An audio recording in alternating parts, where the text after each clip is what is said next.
নমস্কার বন্ধুরা, আজকে জীবনের গল্প আবার একটি নতুন ব্লগ নিয়ে তোমাদের সামনে আসলাম। আশা করি তোমরা সবাই ভালো আছো, আমরাও ভালো আছি। বন্ধুরা, বুঝতে পারছো তোমাদের আগের দিন একটা ফুল দেখিয়েছিলাম আর বলেছিলাম পরে দেখাবো আর একটা, সেটা ফুটে গেছে, আমার দেখানো হয়নি। দেখো আজকে দুটো ফুল ফুটেছে পাশাপাশি,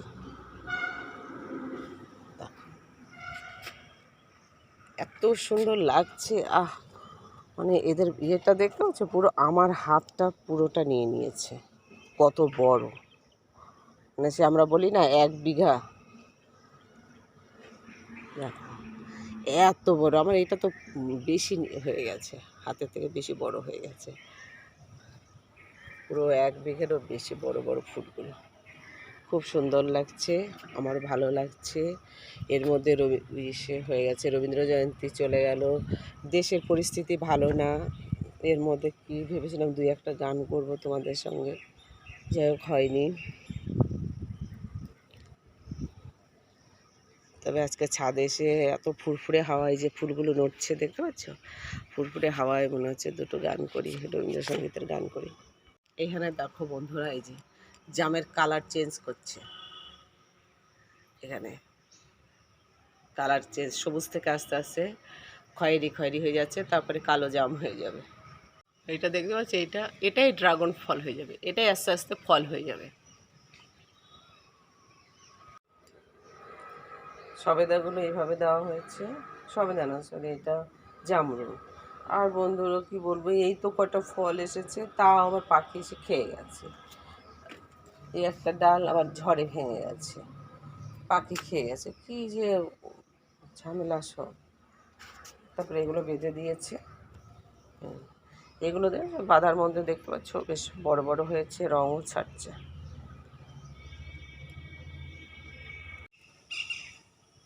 সবেদাগুলো তো থোকা থোকা হয়ে আসছে।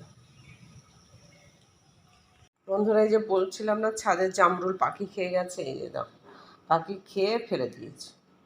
পাখি না বাদুড় না, এখান দিয়ে আবার ইয়ে আছে, ভামবিড়ালও আছে, কিসে একটা, যাই হোক এই যে খেয়েছে, আঁচড়ানো নিয়ে এসেছে, কিন্তু এটা তো খাওয়ার মতো হয়নি এখনও, সবুজ অংশই কাটেনি। তারপরে আবার কিসে খেয়েছে না কিসে খেয়েছে, কুড়িয়ে নিয়ে এসেছে, এনেছে এনেছে, এখন ফেলে দিতে হবে, আর কি করবো। বন্ধুরা, আমরা এখন সবাই মিলে 3জন মিলে বসে বার্গার খাবো। বার্গারের মধ্যে এই যে এগুলো প্যাট্রি, মেয়োনিজ, লেটুস পাতা, ক্যাপসিকাম, পেঁয়াজ দেওয়া হয়ে গেছে, এই দুটো তৈরি হয়ে গেছে। আর একটার জন্য এই যে প্যাট্রি আর স্লাইস রয়েছে, এই দুটো তৈরি হয়েছে, এই দুটো তৈরি করে এখন ওর বাপ ছেলেদের দেবো, পরে আমারটা তৈরি করে নেব। রবীন্দ্র জয়ন্তী উপলক্ষে ভেবেছিলাম কটা গান তোমাদের সামনে করব, তা তো সে যা এখন যা দেশের পরিস্থিতি, যার ভিতর দিয়ে গেল রবীন্দ্র জয়ন্তীটা, কোথাও বোধহয় সেইভাবে কোনো ফাংশন অনুষ্ঠান কিছুই হয়নি। তার মধ্যে তো স্কুলগুলো সব ছুটি হয়ে গেছে, স্কুলেও বোধহয় ভালো করে অনুষ্ঠানগুলো সব হয়নি। তাও আমি এখন এই সাধারণ এসে এই 2-1টা গানের 2-1 লাইন করে করছি তোমাদের সামনে।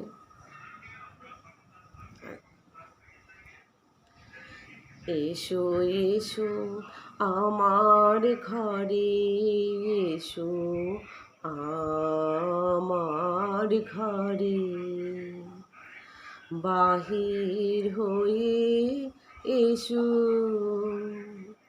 বাহির হয়ে এসো, তুমি যে আছো অন্তরে, এসো আমার ঘরে। এসো এসো আমার ঘরে, এসো আমার ঘরে, বাহির হয়ে এসো, বাহির হয়ে এসো, তুমি যে আছো অন্তরে, এসো আমার ঘরে। এসো এসো আমার ঘরে, এসো আমার ঘরে। স্বপন দুয়ার খুলে এসো, অরুণ আলোকে এসো, মুখ ধুয়ে চোখে। স্বপন দুয়ার খুলে এসো, অরুণ আলোকে এসো, মুখ ধুয়ে চোখে। ক্ষণকালের আভাসতে চিরকালের তরে এসো আমার ঘরে। এসো এসো আমার ঘরে, এসো আমার ঘরে। বাহির হয়ে এসো, বাহির হয়ে এসো তুমি যে আছো অন্তরে, এসো আমার ঘরে। এসো এসো আমার ঘরে, এসো আমার ঘরে। আর পূজার ছলে তোমায় ভুলে থাকি, তোমার পূজার ছলে তোমায় ভুলে থাকি। বুঝতে নারি কখন তুমি দাও যে ফাঁকি, তোমার পূজার ছলে তোমায় ভুলে থাকি। তোমার পূজার ছলে তোমায় ভুলে থাকি। বুঝতে নারি কখন তুমি দাও যে ফাঁকি, তোমার পূজার ছলে তোমায় ভুলে থাকি। ফুলের মালা, দীপের আলো, ধূপের ধোয়ার পিছন হতে পাইনি তোমার চরণ ছুতে। ফুলের মালা, দীপের আলো, ধূপের ধোয়ার পিছন হতে পাইনি সুযোগ চরণ ছোঁয়ার। স্তবের বাণী আড়াল টানি তোমায় ঢাকি, তোমার পূজার ছলে তোমায় ভুলে থাকি। তোমার পূজার ছলে তোমায় ভুলে থাকি। আজকে এই দুটো একটু একটু দুকলি করে করলাম। এরপরে আবার যখন কাজ করতে করতে আবার যখন যেটা ভালো লাগবে করবো। আসলে গান তো সবসময় হয় না, ওটা মন থেকে আসে। এই এখন গান করবো, এ করবো, হয় না। এর পিছনে কাজের চাপ রয়েছে, এই করতে হবে, সেটা করতে হবে, কাজের চাপ। কাজ করে একটু ফ্রি মন হলে তখন আপন মনে গানটা নিজের আপন মনেই এখন বেরিয়ে আসে।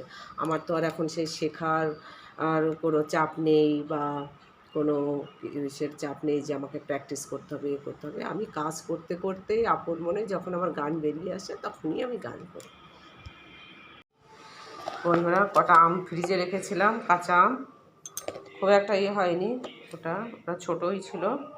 কিন্তু ফ্রিজের থেকে থেকে ও বরফে জমে গেছে। এবার কাটার পরে দেখি ওর ভিতরে জল জল কী হবে না হবে জানি না। এবার অতগুলো আম ফেলে না দিয়ে সেই আমগুলোকে বেশ সুন্দর করে সাইজ করলাম, চিপে চিপে রস ফেলে দিয়ে একটু আচার মতো করে দিয়েছি। তাহলে এটা ওই আচারের এসে খাওয়াও হবে। আর আচার খেতে সবারই ভালো লাগে, আমাদেরও ভালো লাগে, আমার ছেলেও ভালোবাসে, ও বসে বসে খেয়ে দেবে। এই যে আচার মতো করেছি। আচার এবছর এখনো করা হয়নি। আর এই যে এইটা আমাকে নিচে আমাদের বাড়িতে আছে, নিচে রূপা, ও আমাকে খেতে দিয়েছিল, ও আচার করেছে, ও খেতে দিয়েছিল। খেয়ে শেষ হয়ে গেছে, এটা ভরে দিয়েছিল, খেয়ে শেষ হয়ে গেছে, এটুকু আছে। বন্ধুরা, এর আগে তোমরা দেখেছো যে আমি রোদে থালার মধ্যে আম সিদ্ধ করে তারপরে গোলা করে সেটাকে আবার চিনি দিয়ে জ্বালিয়ে হচ্ছে রোদে দিয়েছি, আমসত্ত্বর মতো করে রোদে দিয়েছি। সেইগুলো আবার এই যে এরকম কেটে কেটে পিস পিস করে রেখেছি, কেটে কেটে পিস পিস করে রেখেছি। চিনিটা একটু কম দিয়েছি। এই পিস পিস এক একটা পিস একবার হাতে নিয়ে নিয়ে চকলেটের মতো একটু কামড়ে কামড়ে খাবো। সবাই খেতে পারে, আবার আমসত্ত্বের মধ্যেও দেওয়া যেতে পারে। চাটনি করলাম, তার মধ্যে একটু দিয়ে দিলাম, কিন্তু এটা বেশি টক হলে আমসত্ত্বের মধ্যে, যাই হোক। আবার চাটনি করলাম, টমেটোর চাটনি করলাম, সেই টমেটো চাটনির মধ্যে এগুলো দিয়ে দিলাম, আমসত্ত্বের কাজ করলাম। যাই হোক বন্ধুরা, আমি এই কালকে যে চাটনিটা করেছিলাম, চাটনি না, এটা আচার হতো, এটা এখন আপাতত একটু রোদে দিয়ে দিচ্ছি, একটু রোদ হোক। সঙ্গে সঙ্গে আজকের ব্লগটা আমি এখানেই শেষ করছি। তোমরা সবাই আমার এই ব্লগটাকে লাইক করো, শেয়ার করো, সাবস্ক্রাইব করো। তোমরা সবাই ভালো থেকো।